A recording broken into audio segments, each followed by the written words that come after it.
ఒకసారి ఓ ప్రాంతంలో ఇద్దరు భార్య భర్తలు జీవిస్తూ ఉన్నారు. వారి వెడ్డింగ్ యానివర్సరీ వచ్చింది, వివాహ వార్షికోత్సవం వచ్చింది కదా అని చెప్పి భార్యకి ఏదైనా గిఫ్ట్ కొనిద్దామని సెల్ ఫోన్ వచ్చిన కొత్త దినాలు అవి. కొంచెం కష్టపడి ప్రయాసపడి ఒక సెల్ ఫోన్ కొనిచ్చాడు, మొబైల్ ఫోన్ భార్యకి ఇచ్చాడు. ఆమె ఆ ఫోన్ తీసుకున్న దగ్గర నుంచి కూడా అందరికీ అవసరం ఉన్నా లేకపోయినా ఫోన్లు చేసి మాట్లాడడం ప్రారంభించింది.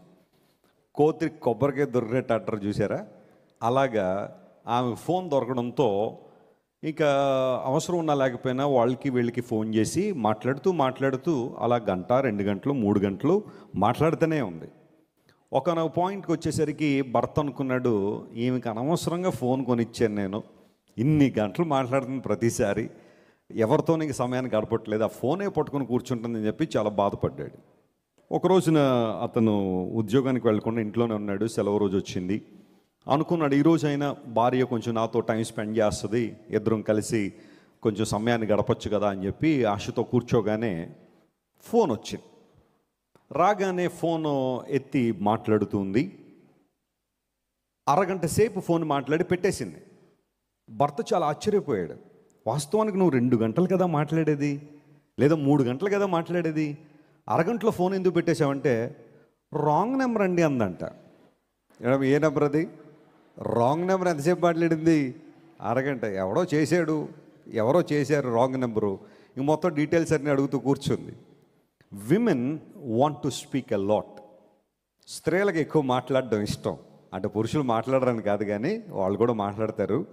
స్త్రీలట రోజులోకి 25,000 మాటలు మాట్లాడతారట, పురుషులైతే 9,000 మాట్లాడతారట. ఇది నేను చెబుతున్న మాట కాదు, శాస్త్రవేత్తలు చెబుతున్న మాట. మీరు ఎక్కువగా మాట్లాడడానికి ఇష్టపడతారని. సో దాన్ని సర్దుకోవడానికి స్త్రీలు ఏమన్నారంటే, మరి అంతేనండి, మా ఆయన గారికి ఏదైనా 2 సార్లు చెప్పాలి కాబట్టి అందుకని మేము ఎక్కువసేపు మాట్లాడతామండి అని వారు సర్దుకున్నారు. That's okay. Some people they want to speak a lot, but the Bible says మనం మాట్లాడడానికి నిదానించాలి, వినడానికి ఎలా ఉండాలి? వేగిరపడాలి. నేను కూడా చాలామందిని కలుస్తూ ఉంటాను, ఎంతోమంది ప్రతిరోజు చాలామందిని కలుస్తూ ఉంటే చిత్ర విచిత్రమైన సంఘటనలు చాలా జరుగుతూ ఉంటాయి.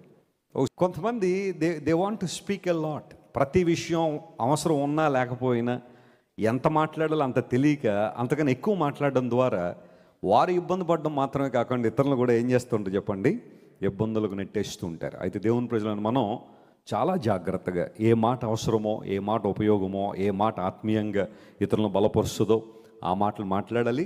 తక్కువ మాట్లాడాలి, ఎక్కువ పని చేయాలా. ఆ విధంగా మన జీవితాలు సరి చేసుకున్నప్పుడు ఖచ్చితంగా దేవుని దీవెనలు మనం పొందుకుంటాం.